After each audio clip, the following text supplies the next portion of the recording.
No Legião das Ideias, Arthur reage a eleitor de Lula que cobrou o painho ao vivo em evento. Vamos conferir. Tá.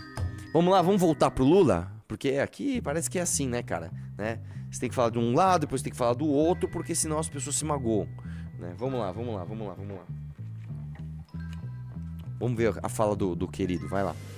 O dinheiro começou a circular, as pessoas começaram a se informar melhor, as pessoas começaram a ganhar um pouco mais, o salário mínimo passou a ser um pouco mais do que a inflação, porque tem gente que na hora que ele vai pagar o salário mínimo, ele acha que o salário mínimo é muito alto. Pausa aqui. Porra, eu tô pagando pra esse Deixa eu falar uma coisa, Lula. Primeiro que isso é uma mentira, tá? Ninguém acha que o salário mínimo é muito alto. O empregador que vai pagar um salário mínimo para um funcionário, ele não fala assim, seu salário é muito alto, ele não fala isso. Ele fala, infelizmente eu não tenho condições de te pagar. O seu salário não é alto, só que eu sei que é baixo, só que eu não consigo te pagar. É isso que acontece. Ninguém, não tem uma pessoa no Brasil que fala assim, não, o salário mínimo é muito alto, tinha que diminuir. Né? Aliás, quanto tá o salário mínimo hoje? Põe no Google aí. 1.520. Ninguém acha que ganhar R$1.520 por mês é muito dinheiro. Ninguém acha isso. Tá? Nem quem ganha 1.520, nem quem ganha R$1 milhão. Ninguém acha. Vai lá. Da doméstica, R$1.000. Ô, gente, R$1.000 não é alto, nem 1.500.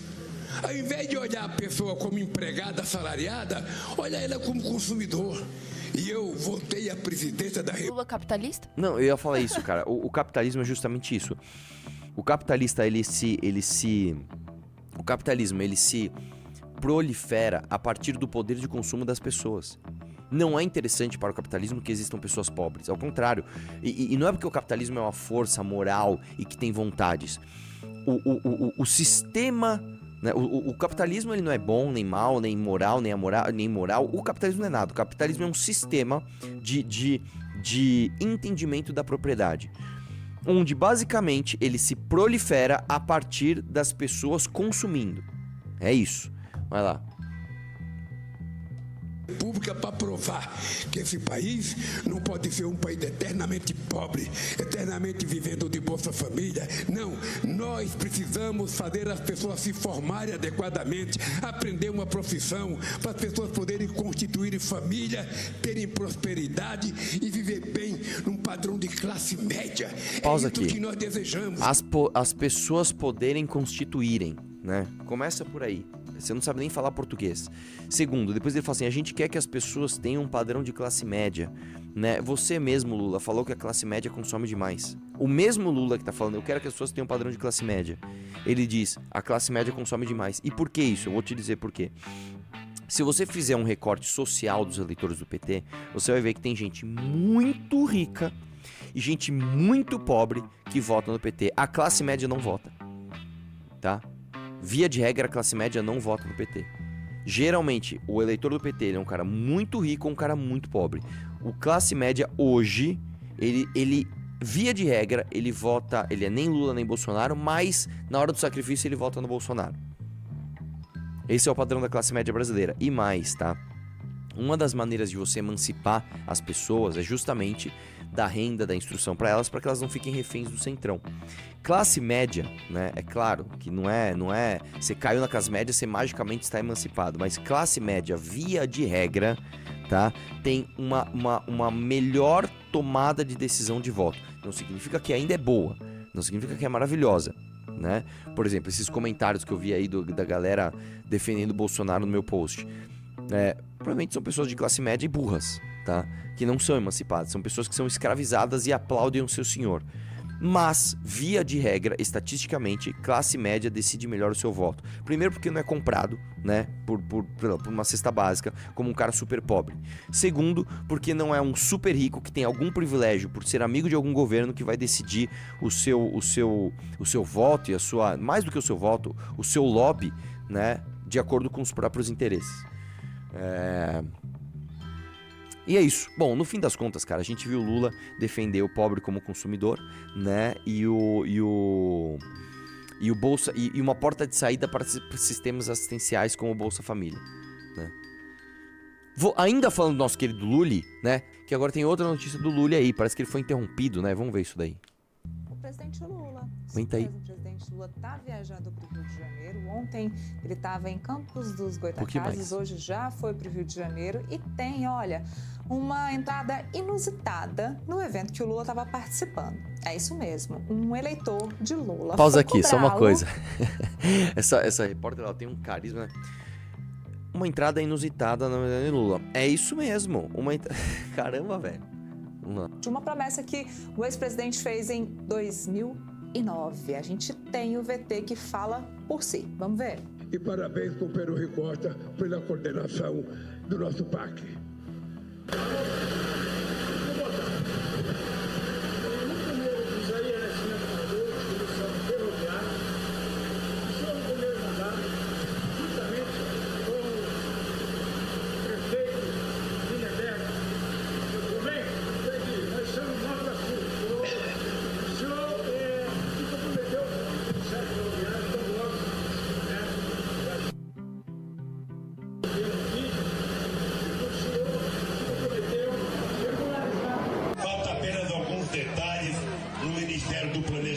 Para a gente poder legalizar definitivamente a vida da nossa polícia ferroviária, até porque nós estamos recuperando a ferrovia neste país.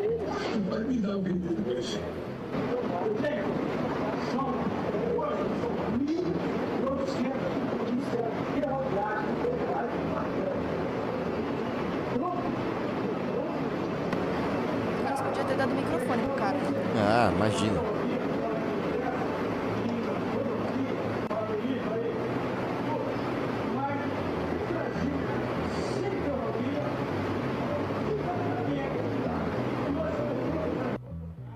Muito bem. Muito bem. Pausa aqui. Deixa. A galera aplaudiu, cara. A galera aplaudiu antes da gente ver a resposta. O Lula, ele não tá acostumado, né, com esse negócio de internet, né? Ah, porra, me filmaram em 2009. É, te filmaram, cara. Te filmaram. Agora tem teu vídeo prometendo e o cara falando, mano, tô aqui, velho, cadê? 2025 já, né? Teve Lula 1, teve Lula 2, teve Dilma 1, teve Dilma 2, tamo no Lula 3. Cadê a parada? Cadê a promessa? Vamos ver. Eu acho que esse companheiro levantou um tema fundamental. Ou seja, o Brasil não precisa apenas de rodovia, precisa de ferrovia. E o Brasil precisa recuperar a sua cabotagem, porque é preciso que a gente tenha transporte marítimo. Você que tá nessa live, você já lembra do que eu falo sempre, né? Isso aqui é uma ferramenta, né, de debate ou de comunicação, que é o seguinte: você começa falando alguma coisa genérica, você tá pensando para onde você vai direcionar. Ele falou uma coisa que, o companheiro levantou um tema muito importante, então não bater de frente com o cara, né? O Brasil precisa realmente não só de rodovia, mas de ferrovia. Quem discorda disso? Né? Quem discorda disso? O transporte ferroviário é muito mais eficiente, muito mais barato do que o transporte rodoviário, que inclusive hoje o nosso país ele é baseado, a infraestrutura de transporte do nosso país é baseada no mais ineficiente que tem, que é o transporte rodoviário. É o mais perigoso, é o mais caro, o que mais você perde carga, é uma porcaria. A gente falou, onde é ruim? Aqui, então vamos nesse, porque a gente é assim, né? Porque ferrovia exige planejamento, exige uma obra muito mais cara e exige um pensamento não imediatista. É um pensamento, inclusive, que a gente fala muito aqui, que é eu vou adiar a recompensa. Se eu chegar pra você e falar assim, cara, você quer comer uma besteira hoje, comer uma besteira amanhã, e aí você vai ficar zoado? Ou você quer adiar a recompensa, comer besteira, fazer academia, mas ter um resultado a longo prazo muito bom? Você vai ter saúde, você vai ficar mais bonito. O que você quer? A gente sempre toma a escolha infantil. Não, eu quero agora. Mas vai te prejudicar tudo, eu quero agora. Então, a gente não tem esse pensamento, então nenhum governo quer ficar fazendo obras que não vão ser entregues na sua gestão. Então, cara, pra que eu vou começar uma obra que só o outro vai se vangloriar de entregar?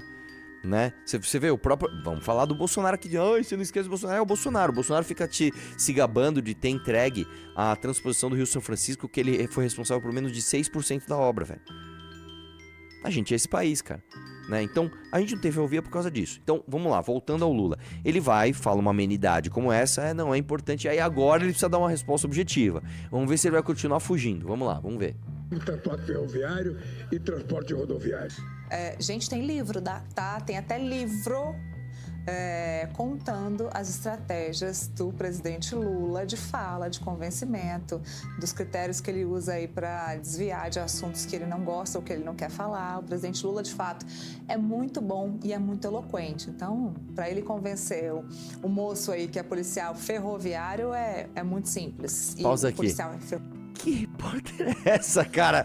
Que repórter é? Primeiro que é o seguinte, ela dá a notícia, ela faz o comentário, repleto de opinião e sem nenhum carisma. Pessoal, tem até livro aí falando que o Lula, né? Só volta a falar, o Lula é o maior ladrão da história do Brasil. Estou muito indignada. Eu odeio esse ladrão. Tipo, cara, que coisa estranha. Que coisa estranha. É bizarro que ela fala assim. E assim, o Lula, por ser muito eloquente, é muito fácil ele convencer esse policial rodoviário. É muito simples, é muito simples. Tipo, esse burro. Tá, e no final vocês cortaram o vídeo da resposta do cara? Sim. Tá, e cadê a resposta do cara? Cadê a resposta do cara? Porque assim, beleza, o Lula foi lá e falou, tá, e a resposta objetiva? Ele enrolou, ele mudou de assunto, o que ele fez? Né, cara? Ai, meu Deus. Ferroviário, pelo policial ferroviário, gente, nem existe, tá? Não existe essa categoria. E o policial ferroviário estava ali cobrando justamente isso. Olha, somos tantos, número X de policiais ferroviários que trabalham desde tal 1850, data, desde 2009, o senhor presidente prometeu a gente que iria, então, cara, pausa aqui, a gente nossas... viu o que aconteceu, querida. Eu queria ver o resto do vídeo. Eu não queria ver a sua descrição do que a gente acabou de assistir, né? Alguém tem essa resposta do Lula? Não, os cortes que eu vi iam só até aqui mesmo. Tipo, dando uma volta e aí cara. Nossa, muito importante sua profissão, cara. Parabéns. Parabéns aí, ó. Exatamente. É isso aí, cara. Mais uma promessa do Lula não cumprida. Quem diria, não? Pelo menos ele foi cobrado aí pelo companheiro que levantou um assunto muito importante, não é mesmo? Você assistiu ao Legião das Ideias. Para mais ideias, continue conosco. E continue acompanhando as lives do Renan Santos para mais.